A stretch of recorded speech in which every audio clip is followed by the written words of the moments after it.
사랑한다는 말이 누군가에겐 책임이 아니라 면죄부가 되더군요. 정신을 차리고 보니 저는 결혼이라는 이름 아래 철저히 예비안이 되어 있었습니다. 미안해라는 말보다 더 잔인했던 건 조금만 시간을 갖자는 그 한마디였죠. 그녀는 혼란스럽다고 했고 저는 끝까지 참았습니다. 지금까지는요. 이 이야기는 그렇게 시작됩니다. 아내가 필라테스 강사와 시간을 보내보고 싶다며 한 달만 떨어져 살자고 했습니다. 그리고 제가 이혼 서류를 준비해뒀다는 사실에 화를 냈죠. 안녕하세요, 여러분. 저는 민재 31살입니다. 나름 안정된 삶을 살아가고 있다고 믿고 있었죠. 강남에 있는 디자인 회사에 다니면서 수도권 신도시의 아담한 아파트도 장만했고 누구보다 평범하고 안정적인 결혼 생활을 이어가고 있다고 생각했어요. 하지만 그건 제 착각이었습니다. 조금만 시간을 거슬러 올라가 볼까요? 제가 수진을 처음 만난 건 23. 친구가 주최한 보드게임 모임이었어요. 수진은 그날 누구보다 목소리가 컸고 정답이 아닌 것도 자신만만하게 외치던 사람이었죠. 그런데 이상하게도 그 당당한 모습이 오히려 매력적으로 느껴졌습니다.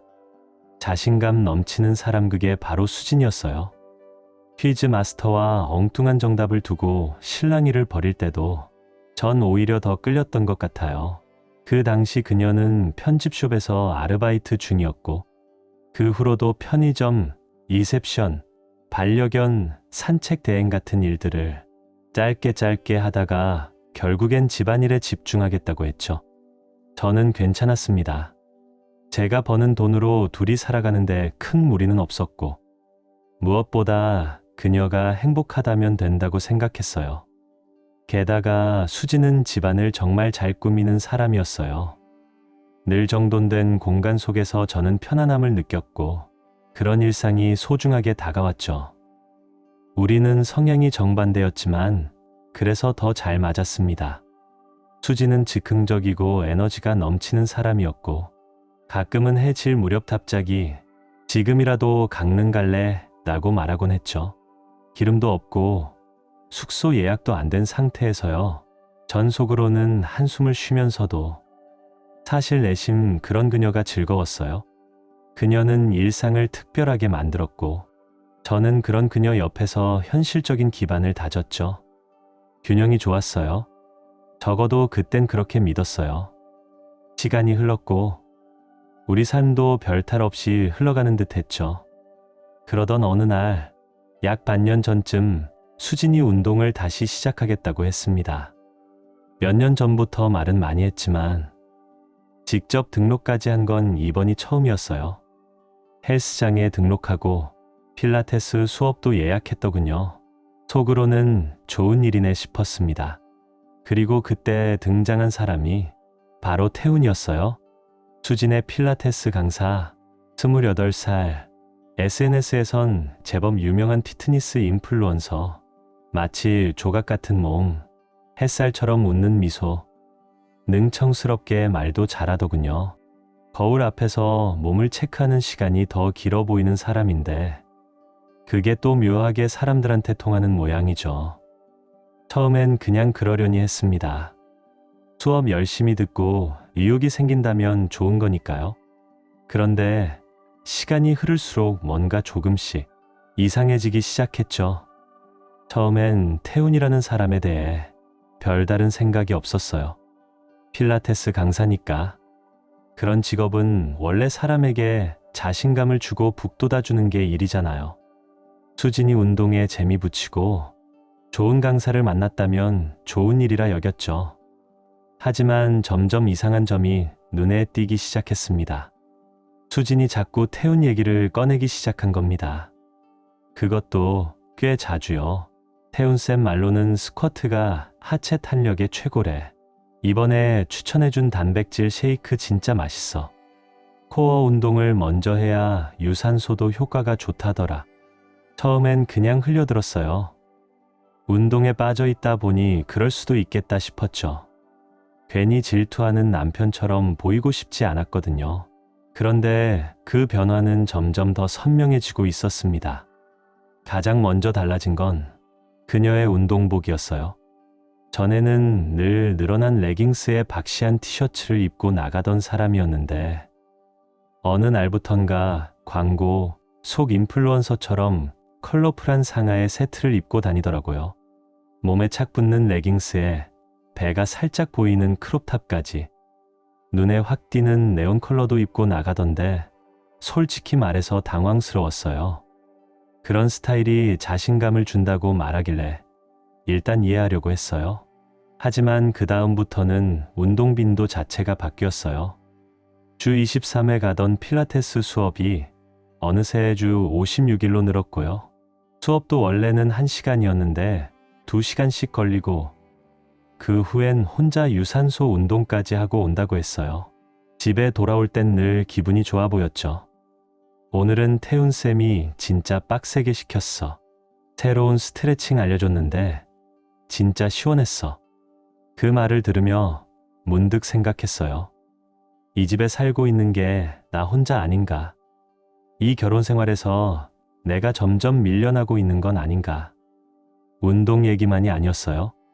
수지는 요즘 부쩍 휴대폰을 손에서 놓지 않았어요. 인스타그램을 보거나 누군가와 계속 문자를 주고받는 모습이었죠.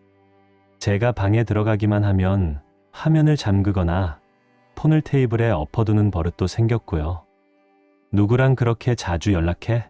하고 물으면 헬스장에서 친해진 언니들 있어. 그냥 그런 사람들. 하고 웃어 넘겼죠. 그 말을 믿고 싶었어요. 진심으로요. 하지만 시간이 지날수록 속에서 뭔가 자꾸만 꺼림칙한 기분이 올라왔어요. 어느 날 밤 같이 TV를 보던 중 그녀의 폰에 문자가 왔어요. 수지는 슬쩍 화면을 확인하고는 미소를 짓더니 답장도 없이 조용히 폰을 내려놨죠. 잠깐이었지만 화면에 분명 태훈이라는 이름이 떴어요. 태훈쌤이 무슨 일이야? 하고 묻자 아 그냥 오늘 수업 어땠는지 체크하려고. 쌤이 다 그렇게 해. 하며 웃으며 넘기더군요. 내가 괜한 의심을 한다는 듯한 말투였죠. 이쯤 되니 머릿속에서 퍼즐 조각들이 하나씩 맞춰지는 느낌이었어요. 하지만 저는 쉽게 결론을 내리지 않으려 했어요. 그녀는 지금껏 나에게 의심받을 행동을 한 적이 없었고 설령 내가 불안한 감정을 느끼고 있더라도 그걸 사실처럼 단정 짓는 건 신뢰에 금을 가게 하는 일이니까요. 그래서 마음속으로만 생각했어요. 혹시 내가 예민한 걸 수도 있으니까 조금 더 지켜보자. 그러다 어느 날 밤 침대에 누워 핸드폰을 뒤적이다가 우연히 태훈의 인스타그램 계정을 발견했어요. 그 계정은 예상대로였어요. 노출이 심한 운동 사진들, 과하게 멋을 부린 자기개발 문구들, 그리고 고객 성공 사례라며 올려놓은 화려한 전후 비교 사진들까지. 그 중에서도 내 눈을 사로잡은 건 수진과 함께 찍힌 사진 한 장이었어요. 헬스장에서 둘이 마주보고 웃고 있는 모습이었죠. 캡션에는 이렇게 적혀 있었어요. 이분이랑 운동하면 늘 에너지가 넘쳐요. 사랑스러운 수업 시간. 그 순간 머릿속에 경고등이 켜졌어요. 뭔가 심상치 않다는 느낌이 들었죠. 그래서 결국 결심했어요. 직접 봐야겠다. 무슨 일이 일어나고 있는 건지 내 두 눈으로 확인하자고요. 작전을 세운 건 아니었어요. 괜히 문제 삼거나 의심하는 남편처럼 굴고 싶진 않았거든요. 그날 저녁 무심하게 말을 꺼냈어요. 나 요즘 너무 앉아만 있는 것 같아. 운동 좀 해야겠는데 너랑 같이 센터 한번 가볼까? 수지는 순간 멈칫했어요. 아주 짧은 정적이었지만 나는 분명히 느꼈어요. 놀랐다가 금세 미소를 띠며 말했죠. 아 그래? 같이 가면 좋지. 말은 그랬지만 말투에 어딘가 어색함이 묻어 있었어요. 하지만 굳이 그걸 짚지는 않았어요. 일단은 자연스럽게 흘러가게 두는 게 맞다고 생각했죠. 며칠 뒤 우리는 함께 그녀가 다니는 필라테스 센터로 향했어요. 수지는 조금 긴장한 듯 보였어요. 첫날이니까 무리하지 말고. 태훈쌤, 수업 생각보다 진짜 빡세니까. 계속 그렇게 말하더군요. 저는 웃으며 고개만 끄덕였어요. 겉으론 아무렇지 않은 척했지만 사실 속으로는 그녀의 모든 말투, 표정, 눈빛 하나까지 세심하게 관찰하고 있었어요. 센터에 도착했을 때 드디어 실물로 본 태우는 예상한 그대로였어요. 키 크고 몸은 말도 안 되게 다부지고 자기 확신으로 무장한 듯한 눈빛, 기구 사용을 알려주고 있던 중이었는데 수진을 보자마자 얼굴이 환하게 밝아졌어요. 꼭 강아지가 주인 본 것처럼 반쯤 뛰듯이 다가왔죠. 수진 씨, 오늘도 완전 불태울 준비됐죠? 그 미소 하나면 조그만 발전소는 돌릴 수 있을 것 같았어요. 수진은 밝게 웃으며 대답했어요. 그럼요, 오늘도 완전 각오하고 왔어요. 그 뒤 저를 바라보며 이렇게 말했죠. 아, 여긴 제 남편이에요. 오늘 같이 운동하려고요. 태우는 손을 내밀었고 저는 악수를 받았어요. 당연히 그 소나기는 단단했죠. 반갑습니다. 부부가 함께 운동하는 모습 보기 좋네요. 저는 그냥 형식적으로 운동 좀 해야겠다 싶어서요. 하고 웃으며 대답했어요. 그는 제 말에 과하게 웃어주더군요. 마치 세상에서 제일 재밌는 농담을 들은 것처럼. 그 후 우리는 웨이트 존으로 이동했고 태우는 수진의 자세를 체크하며 강도를 점점 높여갔어요. 저는 제 루틴을 따라가려 했었지만 그 둘의 분위기를 외면하기란 쉽지 않았어요. 겉으로 보기엔 아무 문제 없어 보였어요. 딱히 손을 잡거나 지나치게 가까운 행동은 없었죠. 하지만 대화 속 리듬, 시선의 교환, 그녀가 태훈의 유치한 농담에 박장대소하는 모습들, 자세를 교정해준다며 다가가는 거리감, 등 뒤로 손을 뻗는 모양새, 그 모든 게 너무 익숙해 보여서 오히려 낯설었어요. 이건 단순한 트레이너와 회원의 관계가 아니라 어딘가 감정선이 엉켜있는 그런 분위기였어요. 결정적으로 수진이 그를 바라보는 눈빛, 그건 단순히 운동 열심히 가르쳐주는 고마운 쌤을 향한 눈빛이 아니었어요. 그보다 훨씬 더 깊고 더 집중된 무언가가 담겨 있었죠. 그러던 중 태훈이 파트너 운동을 제안했어요. 태훈은 우리를 파트너로 묶었어요. 처음엔 배려하네 싶었죠. 그런데 곧 깨달았어요. 그건 그냥 제가 운동하느라 정신 팔려 있을 때 자긴 수진 근처를 떠나지 않으려는 의도였다는 거려. 하지만 저는 그걸 다 봤어요. 그 순간의 눈빛, 거리감, 말투까지 다 보였고 다 느껴졌어요. 운동을 마치고 집으로 돌아오는 길, 수진은 제 눈치를 슬쩍 보기 시작했어요. 오늘 재밌었지? 대수롭지 않다는 듯 웃으며 말했지만 그 웃음이 너무 자기적이었어요. 그럭저럭 저는 담담하게 대답했죠. 그녀는 더 묻지 않았고 저도 더 말하지 않았어요. 하지만 제 안에서는 이미 무언가 퍼즐처럼 맞춰지고 있었어요. 그 이후 며칠 동안 저는 예전보다 더 유심히 그녀를 보기 시작했어요. 휴대폰, 센터에서 보내는 시간, 그리고 태훈에 대해 말하는 방식까지 전부가 하나의 흐름으로 연결되어 가고 있었어요. 그리고 그 그림은 결코 좋은 쪽이 아니었죠. 어느 밤 수진이 샤워 중일 때였어요. 세면대 위에 놓인 그녀의 휴대폰이 눈에 들어왔어요. 평소 같았으면 절대 손대지 않았겠죠. 하지만 이상하게도 그날은 무언가 강하게 끌리듯 손이 갔어요. 메시지를 열자마자 가장 위에 보인 건 태훈의 이름이었어요. 길게 읽진 못했지만 몇 줄만 훑어봐도 충분했어요. 오늘 너무 재밌었어요. 쌤 덕분에 하루가 기분 좋아졌어요. 노골적인 표현은 없었지만 분위기는 지나치게 다정했어요. 저로서는 도저히 편하게 넘길 수 없는 수준이었죠.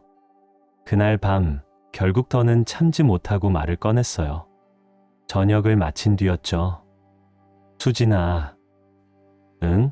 너 태훈이랑 무슨 일 있어? 그녀는 포크를 입에 가져가던 손을 멈췄어요. 그 자세 그대로 눈을 크게 떴죠. 무슨 말이야?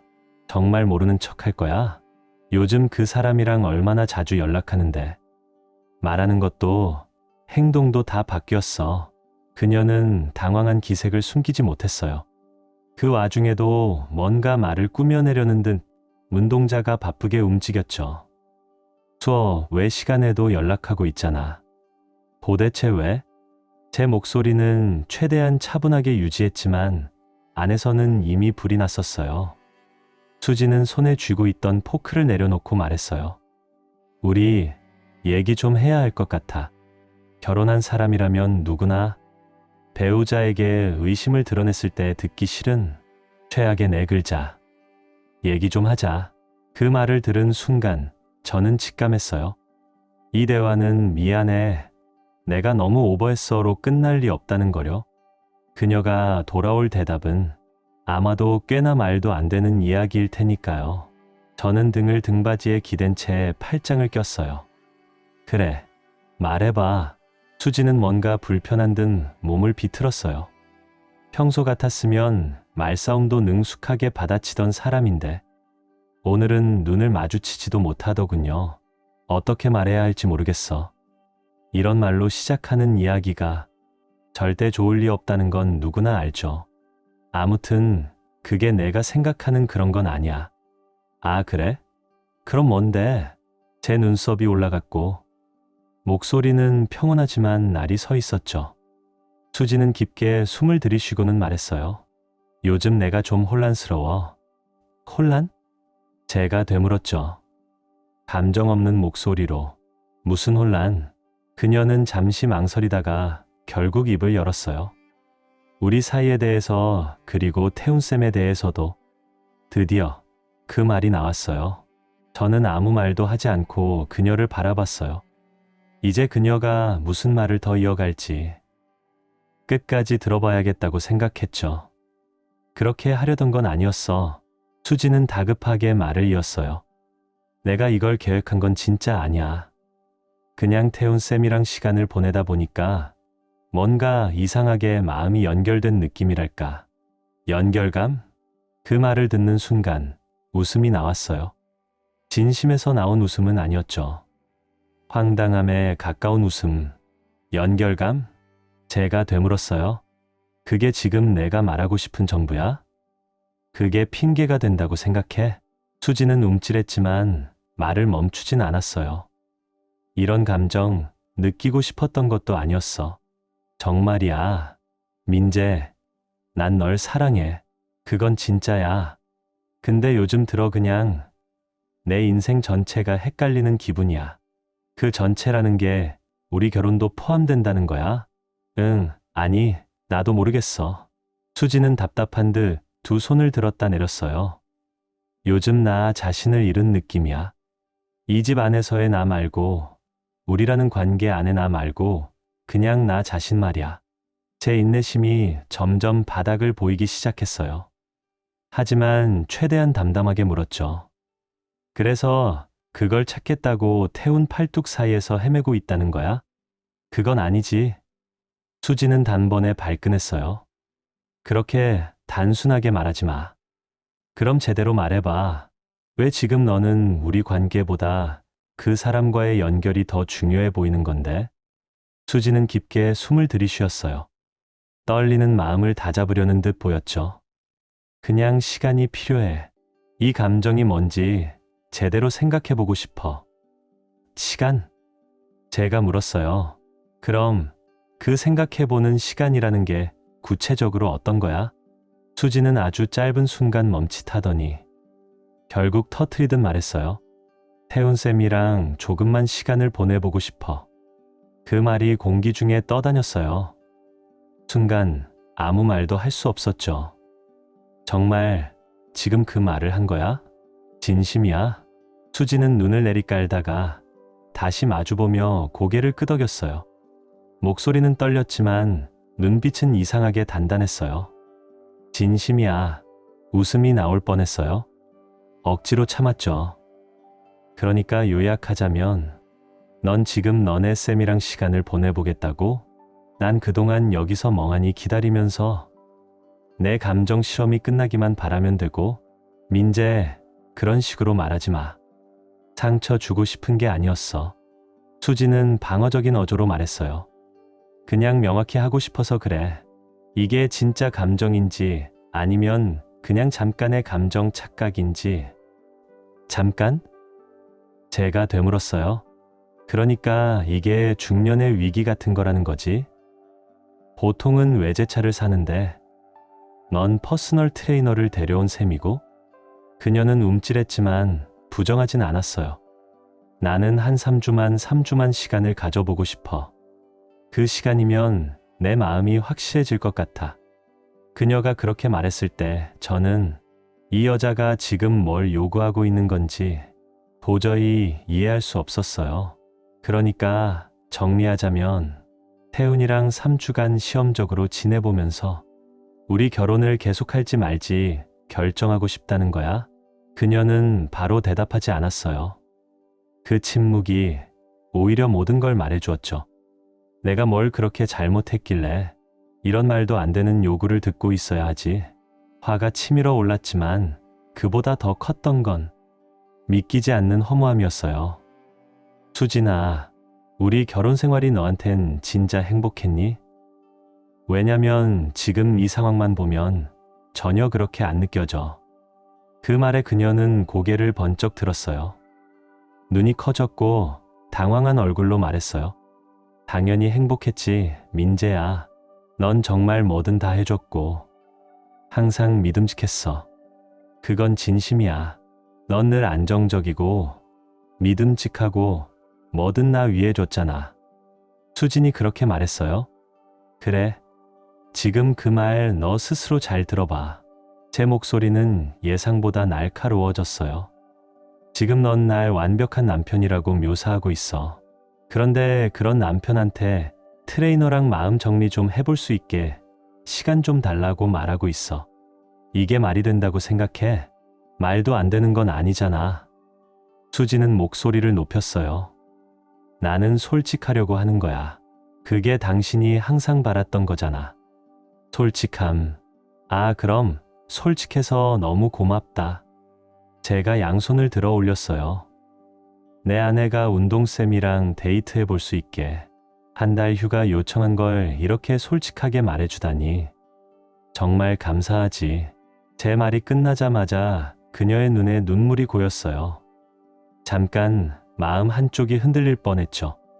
하지만 이 대화의 출발점이 뭐였는지를 다시 떠올리니 그 흔들림은 순식간에 사라졌어요. 마치 태운의 복근 위 수분처럼 증발해버렸죠. 그렇게 하려던 건 아니었어. 수지는 다시 말했어요. 목소리가 떨렸고 금방이라도 울 것 같았죠. 나도 정말 혼란스러워, 민재야. 그래, 혼란스럽다 그랬지. 저는 등을 젖히며 말했어요. 신기하지 않아? 그 혼란이라는 게 태훈쌤을 만나고 나서부터 시작됐다는 거. 그 사람 때문이 아니야. 수지는 눈물을 닦으며 말했어요. 이건 그냥 나 자신에 대한 문제야. 그래, 그 사람이랑은 아무 상관도 없겠지. 제가 냉소적으로 말했어요. 그냥 아주 우연히 내 감정 혼란의 중심에 있었던 거겠지. 어쩌다 보니 헬스장에서 뭔가 연결감도 생기고 말이야. 수지는 말없이 저를 바라봤어요. 마치 제가 알아서 그녀의 복잡한 논리를 이해해 주길 바라는 듯한 눈빛이었죠. 그 침묵은 오히려 어떤 말보다 더 크고 또렷했어요. 그 순간 확실히 깨달았어요. 아무리 논리적으로 이 상황이 얼마나 비현실적이고 어처구니 없는지 설명해도 그녀는 결코 이해하지 못할 거라는 거요. 아니, 애초에 이해하려 하지 않는 거였어요. 이 모든 게 그녀의 머릿속에서는 너무도 정당하고 너무도 합리적인 감정 탐색이었죠. 이 결혼은 어느새 내가 누군지 찾아보는 실험실로 전락해버렸어요. 한참을 그렇게 가만히 있다가 제가 먼저 말을 꺼냈어요. 좋아. 그렇게까지 혼란스럽다며? 해. 3주든 뭐든 하고 싶은 대로 해봐. 그녀의 눈이 커졌어요. 진짜 괜찮아?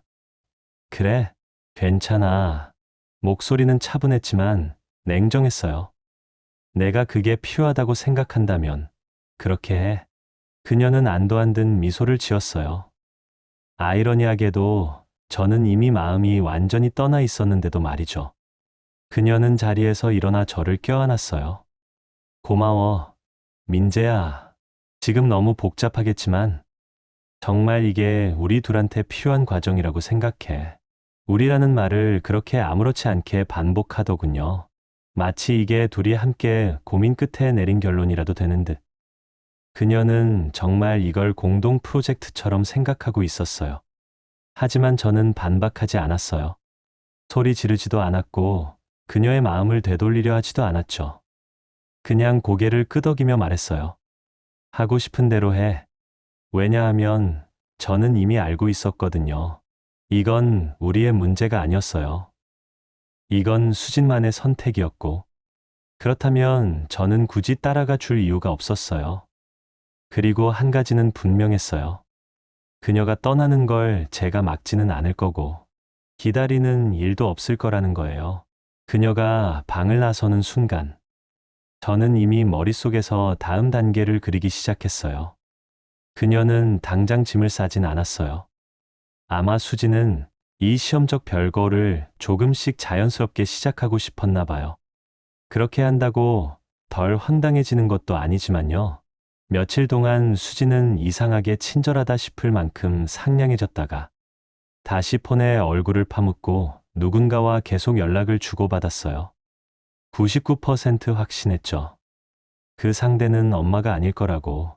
저는 아무렇지 않은 척했어요. 신경 안 쓰는 사람처럼 행동했죠. 하지만 속으로는 이미 끝나 있었어요. 그녀가 감정 정리를 위한 3주간의 여정을 공식적으로 시작하기 전날 밤, 저는 늦게까지 잠을 이루지 못했어요. 해야 할 일이 있었거든요. 변호사에게 전화를 걸었어요. 정말 이혼까지 가게 될지 확신은 없었지만, 혹시 모르니까요. 준비해두는 게 나쁠 건 없잖아요. 그 다음엔 새 은행 계좌를 개설했고, 저축해둔 돈 중 일부를 옮겼어요. 큰 금액은 아니었고, 그냥 상황이 악화됐을 경우를 대비한 최소한의 조치였죠. 그리고 저는 목록을 정리하기 시작했어요. 단순히 집안 물건 리스트가 아니라 재산 전체에 대한 목록이었어요. 이 관계가 정말 끝나게 된다면 난 무엇을 가져가야 할까? 소파? 내 거. TV? 그것도 내 거.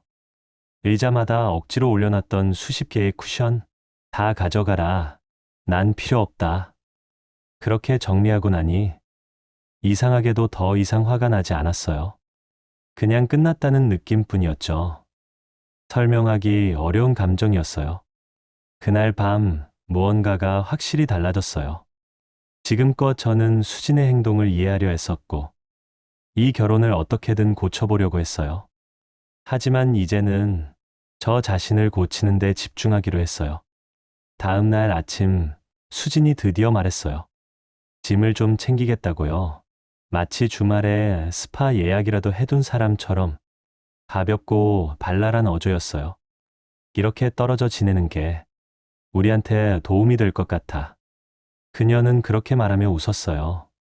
자기 결혼을 내려놓고 트레이너를 시험해보러 나가는 얼굴치고는 참 평온했죠. 그래, 필요하다면 그렇게 해. 저는 여느 때처럼 담담하게 대답했어요. 그날 오후 그녀는 집을 나섰어요. 어디로 가는지 묻지 않았고 무슨 계획인지도 물어보지 않았어요. 굳이 안 물어도 어디로 향할지는 뻔히 보였으니까요. 수진 없는 첫 며칠은 생각했던 것만큼 어색하진 않았어요. 마음이 무너진 것도 아니고 딱히 슬픈 것도 아니었어요. 그보다는 몇 달 동안 참고 있던 숨을 비로소 내쉬는 느낌이었어요. 그리고 저는 정식으로 이혼을 신청했어요. 뒤통수 치듯 몰래 하려던 것도 아니고 복수심에 한 것도 아니었어요. 그저 저 자신을 지키기 위한 선택이었어요. 저는 예비 옵션으로 남겨지는 결혼을 원하지 않았어요. 아내가 다른 사람과의 감정을 탐색하는 동안 저는 옆에서 대기하는 후보자처럼 남아있고 싶지 않았어요. 이혼 신청은 난 끝났다는 선언이었어요. 쉽진 않았지만 솔직히 말해 후련했어요. 그 후로는 나름 바쁘게 살았어요. 야근도 하고 운동도 다시 시작했는데 물론 다른 헬스장에서요. 그리고 몇 년 전부터 미뤄두기만 했던 책도 꺼내 읽기 시작했어요. 수진이 돌아오길 기다리며 멍하니 앉아있는 그런 시간은 없었어요. 오히려 마음은 점점 가벼워졌어요. 주변 친구들이 눈치를 채기 시작했죠. 몇몇은 수진 씨 요즘 안 보여? 하고 묻기도 했고, 저는 그냥 웃으며 이렇게 말했어요. 잠깐 언니 집에 있어. 마치 아무 일도 아닌 듯 그냥 흔한 일상처럼요. 당장은 이 모든 걸 사람들에게 털어놓을 준비가 안 되어 있었어요. 사실 저 자신조차 아직 감정 정리가 되지 않은 상태였으니까요. 대부분은 더 깊이 묻지 않았지만 그들의 눈빛만 봐도 궁금해하고 있다는 게 느껴졌어요. 요즘 수진 씨랑 괜찮아? 누군가 그렇게 물으면 저는 그냥 어깨만 으쓱이고 화제를 돌렸어요. 이 동네에서 내 이야기가 동네 커뮤니티 단골 주제가 되는 것만은 피하고 싶었거든요. 그러던 어느 날 수진의 언니가 전화를 걸어왔어요.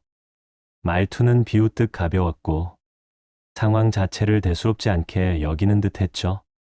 민재 씨, 알잖아요. 수진이 원래 좀 즉흥적인 거. 너무 심각하게 받아들이지 마요. 웃음 섞인 말투였지만 저는 감정적으로 반응하지 않았어요. 대신 차분하게 말했죠. 걱정 마세요. 수진 씨를 위해 특별한 걸 준비하고 있으니까요. 절대 잊지 못할 선물일 거예요. 그 말이 끝나자 전화기 너머로 짧은 침묵이 흘렀고 그녀는 어색하게 웃으며 전화를 끊었어요. 곧 그녀 손에 이혼 서류가 닿으면 그 의미를 자연히 깨닫겠죠. 이 일에 대해 진심을 털어놓은 유일한 사람은 아버지였어요. 수진이 집을 떠난 지 며칠 뒤 저는 아버지에게 전화를 걸었고 전부 다 말했어요. 헬스장 이야기, 태운 이야기, 3주간의 시험 별것까지. 말이 끝났을 때 전화기 너머로 한동안 정적이 흘렀어요. 전화가 끊긴 줄 알았는데 이내 아버지의 깊은 한숨이 들려왔어요. 그래 들으니 안타깝다만 차라리 잘 된 걸지도 모르겠구나. 처음엔 뭐라고 대답해야 할지 몰랐어요. 속으로는 더 많은 위로나 최소한의 분노라도 기대했던 것 같아요. 하지만 아버지는 화내지 않았어요. 그냥 담담했어요. 수진이가 나간 거잖냐. 내가 쫓아낸 것도 아니고 넌 충분히 해줬다. 그걸 못 알아보는 사람을 위해서 왜 계속 기다리고 있어야 하냐. 그 말이 가슴 깊숙이 박혔어요. 그 전까지 저는 계속 왜 그녀가 이런 행동을 했을까만 고민했지. 나는 어떤 대우를 받아야 마땅한 사람인가는 생각해 본 적이 없었거든요. 아버지는 계속 말을 이어가셨어요. 때론 놓아주는 게 최선일 수도 있다. 그래야 진짜 나 자신을 회복할 수 있지. 그날 그 말 중에서도 가장 오래 남은 건 이거였어요. 내 가치를 모르는 사람을 위해 왜 거기 앉아서 기다리니? 정말 그랬어요. 저는 더 이상 수진에게 혹은 누구에게도 제 선택을 정당화할 필요가 없었어요. 그녀는 그녀의 선택을 했고 이제는 저도 제 선택을 할 차례였죠. 물론 그 이후로도 수진 소식을 완전히 안 듣고 살 수는 없었어요. 이런 소도시는 결국 모든 사람이 모든 사람의 소식을 알게 되니까요. 어느 날은 누가 말하길 공원에서 태훈이랑 같이 있는 걸 봤대요. 또 누군가는 도심의 핫한 카페에서 스무디 마시며 깔깔대고 웃더라고 했어요. 2주째 되니까 이야기들이 더 구체적이 됐어요. 장 본다고 마트에 같이 다닌다던가 주말 플리마켓에서 손을 잡고 걷더라는 말까지 나왔죠. 저는 굳이 확인하려 하지 않았어요. 하지만 사람들은 말을 참 못 참죠. 처음엔 그 얘기를 들을 때마다 속이 쓰렸어요. 하지만 이건 질투가 아니었어요. 정확히 말하면 분노였죠. 내가 원해서 엮인 상황도 아닌데 그녀는 이 결혼을 마치 연애 체험처럼 다루고 있었어요. 이건 결혼인데 말이에요. 그 3주가 끝날 무렵 저는 완전히 달라진 사람이 되어 있었어요. 더 강해졌고 더 분명해졌어요. 그녀의 행동을 이해하려 애썼던 시간들이 무의미하다는 걸 깨달았어요. 수진의 선택은 수진의 몫일 뿐. 그게 저의 가치나 정체성을 결정짓진 않아요. 그녀가 돌아오든 말든 그건 이제 중요하지 않았어요. 진짜 중요한 건 나는 더 이상 누군가의 예비안으로 살지 않겠다는 제 결심이었어요. 3주 마지막 며칠은 이상할 만큼 조용했어요. 저는 준비가 되어 있었어요. 그녀의 말을 들을 준비도, 제 자리를 지킬 준비도요. 그리고 정확히 3주 후 수지는 조심스럽게 문을 열고 잠시 현관 앞에 멈춰 섰어요. 눈에 띄게 망설이는 기색이 있었고 손에 든 가방을 꽉 쥐고 있었죠.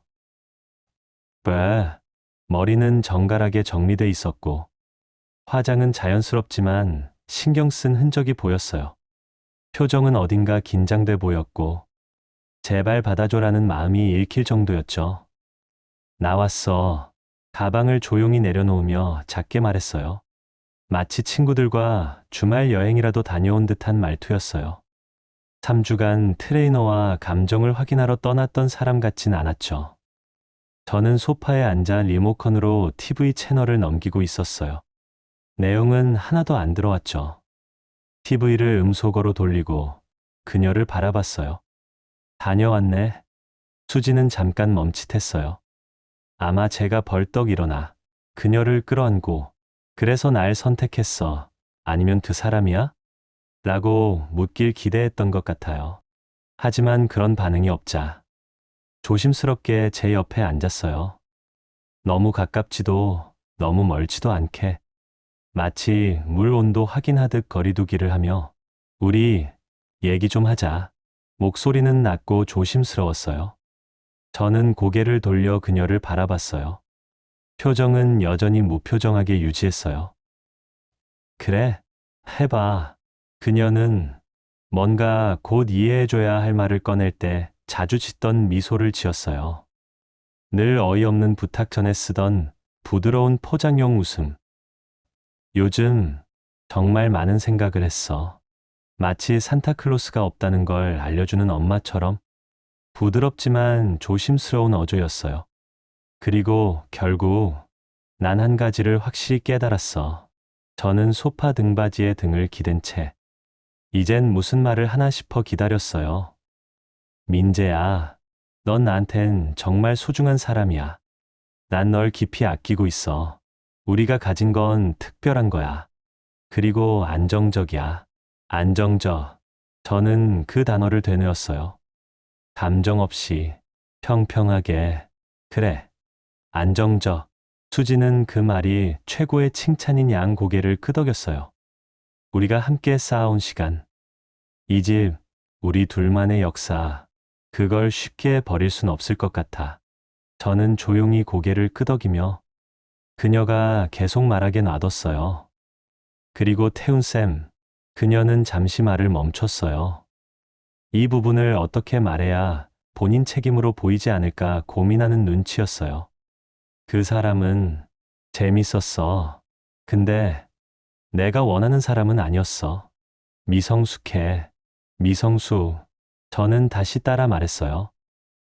그래, 그냥 모든 게 새롭고 자극적이니까 거기에 잠깐 빠졌던 것 같아. 누군가가 그렇게 날 바라봐 주는 게 솔직히 기분은 좋았거든. 근데 그건 진짜가 아니었어. 우리처럼 진짜 있는 그대로 함께하는 건 아니었어. 그녀의 말을 듣고 있다 보니 웃음이 나올 뻔했어요. 비웃음에 가까운 허탈한 웃음이요. 지금 이 모든 상황을 자기 성장의 여정이라며 포장하고 있는 그녀. 마치 인생 드라마의 주인공이라도 된 듯 자신은 고뇌했고 성장했고 그리고 최종 선택으로 안정적인 나를 골랐다는 식이었어요. 그걸 알아보는데 3주가 걸린 거야? 제가 물었어요. 톤은 가볍게 들렸지만 그 안엔 분명한 냉소가 담겨 있었죠. 그녀의 미소가 살짝 흔들렸어요. 생각할 시간이 필요했어, 민재야. 진짜 내가 원하는 게 뭔지 정리가 안 됐었어. 그래서 지금은 뭘 원해? 저는 이미 답을 알고 있었지만 그녀 입으로 그걸 어떻게 말할지 궁금했어요. 우리, 그녀는 제 팔에 손을 얹으며 말했어요. 우리 관계를 다시 더 강하게 만들고 싶어. 이제는 함께 앞으로 나아가고 싶어. 말투에는 진심이 담긴 듯 보였지만 지난 3주간 제가 보고 듣고 느껴온 것들을 생각하면 저는 더 이상 그 말에 설득되지 않았어요.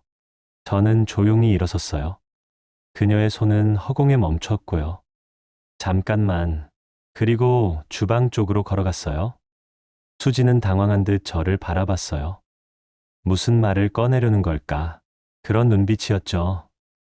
저는 서랍에서 지난 3주간 준비해둔 서류 봉투를 꺼냈어요.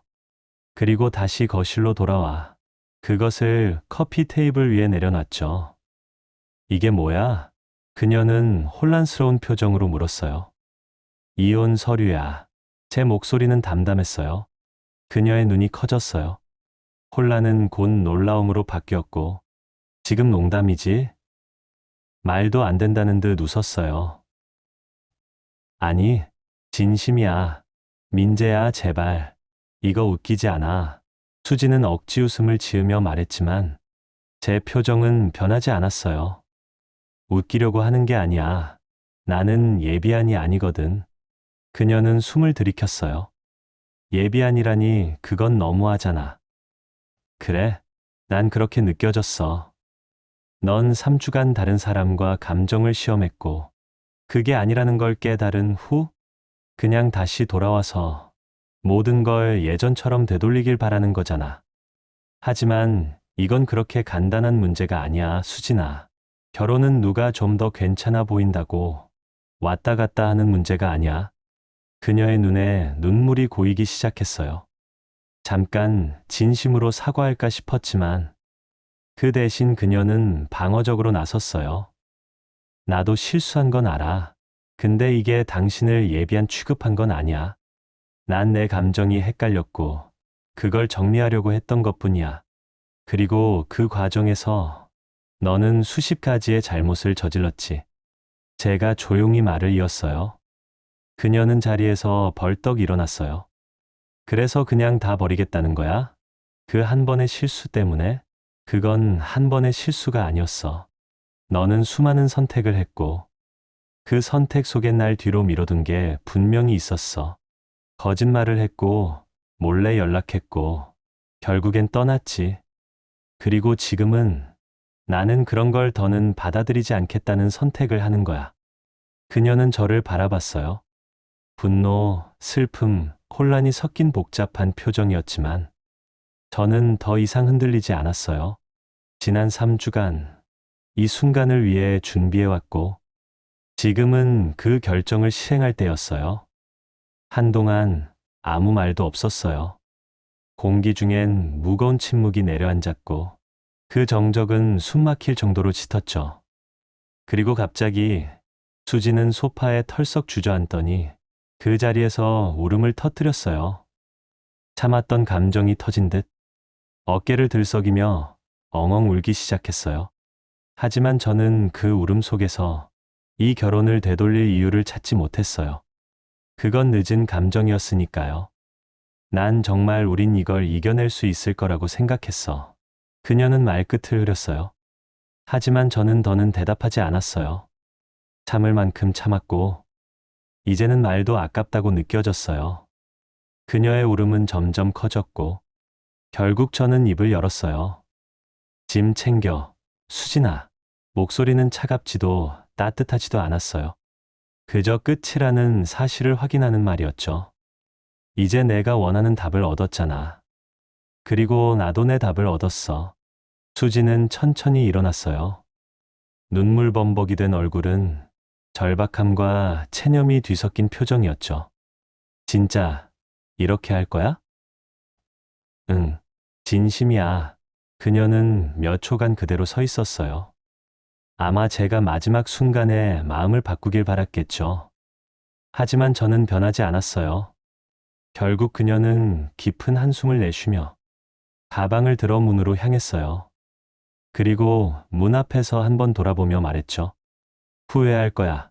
민재, 저는 눈을 피하지 않았어요. 아니, 수진아, 내가 후회할 일은 딱 하나야. 널 붙잡는 거. 그녀는 아무 말 없이 문을 닫았어요. 문이 완전히 닫히는 순간, 저도 모르게 깊은 숨을 내쉬었어요. 그제야 진짜 호흡이 다시 시작된 기분이었죠. 하지만 그게 끝은 아니었어요. 다음 날, 그녀는 빈 박스를 들고 다시 나타났어요. 억지로 만든 듯한 미소를 띠고선 말했죠. 몇 가지 챙길 게 있어서. 민재야, 우리 사이에 있었던 일 생각해봐. 이렇게 쉽게 포기할 수는 없잖아. 그녀는 쿠션 몇 개를 접으며 제 눈치를 봤지만 저는 시선을 들지 않았어요. 포기한 사람은 내가 아니야, 수진아. 너였어. 나는 그 선택을 존중할 뿐이야. 그녀의 얼굴이 일그러졌어요. 마치 세상이 무너진 것처럼 말이죠. 이런 식으로 날 버릴 거야? 내가 가장 힘들 때 나를 내치는 거야? 저는 커피 잔을 조용히 내려놓고 말했어요. 떠난 사람을 내치는 게 아니야. 그냥 내가 만든 상황을 내가 감당하라는 거야. 그녀는 그 말을 끝으로 현관문을 쾅 닫고 나갔어요. 그 순간 처음으로 이 집이 숨을 쉬는 것처럼 느껴졌어요. 몇 주 후 모든 게 묘한 정적 속에 정리됐어요. 수지는 언니 집으로 들어갔고 이혼 절차는 공식적으로 시작됐죠. 그녀는 시간을 끌려고 했어요. 아마 제가 마음을 바꿀 거라고 생각했겠죠. 하지만 저는 그럴 생각이 전혀 없었어요. 서로 아는 사람들 사이에도 이야기가 퍼졌어요. 대부분은 중립을 지켰지만 그녀 쪽 친구 몇몇은 저를 탓했어요. 조금 더 노력해봤으면 어땠겠냐면서요. 트레이너랑 떠난 사람한테 무슨 노력을 더 해야 한단 말인가. 진짜 제 편인 사람들은 다 알아줬어요. 그들이 보기에 저는 단지 스스로를 지킨 사람이었거든요. 친구 한 명은 이렇게 말했어요. 야, 넌 착해서 그냥 문만 안 바꿨지. 나였으면 헬스장 간 날 바로 열쇠 바꿨다. 솔직히 지금 생각해보면 그러는 것도 나쁘지 않았을 것 같아요. 결국 이혼은 예상보다 덜 복잡했어요. 수지는 몇 개 가구랑 약간의 현금만 들고 나갔고 저는 집과 대부분의 저축과 무엇보다 제 평온을 지켰어요. 서류에 마지막 서명을 하고 모든 게 가라앉은 뒤 그녀는 몇 번 연락을 해왔어요. 짧고 모호한 메시지였어요. 늘 과거를 떠올리게 하는 말투였죠. 요즘 자꾸 생각나더라. 우리 그땐 좋았잖아. 그녀의 또 다른 메시지는 그렇게 시작되었어요. 하지만 저는 끝내 답장을 하지 않았어요. 그 문을 다시 열 생각은 없었으니까요. 모든 절차가 끝난 뒤 어느 날 누군가를 통해 들었어요. 수진이 태훈에게 차였다고요. 참 놀랍지도 않더군요. 거울 앞에서 팔뚝 힘주며 셀카 찍는 시간이 사람과의 진짜 관계보다 더 중요한 사람한테 정착을 기대했다는 게 오히려 신기했죠. 현재 수지는 언니 집에 얹혀 살며 한 의류 매장에서 일하고 있다고 들었어요. 정말 싫어하는 일이라네요. 그녀가 불쌍하냐고요? 글쎄요. 솔직히 크게 느껴지지 않아요. 그건 그녀의 선택이었고 이젠 그녀가 그 결과를 받아들일 차례니까요. 반면에 저는 정말 오랜만에 진짜 나답게 살아가고 있어요. 이번 일은 제게 예상치 못한 깨어남이었어요. 내가 원하는 게 뭔지, 내가 어떤 대우를 받아야 마땅한 사람인지, 내가 관계 속에서 어디까지 감내할 수 있는지를 똑똑히 되짚어보게 해줬어요. 그리고 제가 배운 가장 중요한 교훈은 이거예요. 절대 누군가의 예비안으로는 살지 않겠다. 삶은 너무 짧아요. 누군가에게 첫 번째 선택으로 살아가기도 모자라거든요. 그래서 지금은 그걸 진심으로 믿으며 살고 있어요. 사랑이란 이름으로 외면당한 시간들. 그 끝에 남은 건 분노도 미련도 아니었습니다. 이젠 누군가의 예비안이 아닌 내 삶의 주인으로 살기로 했어요. 끝까지 함께 해주셔서 감사합니다. 공감하셨다면 구독과 좋아요, 댓글로 마음을 나눠주세요. 다음 이야기에서 또 만나요.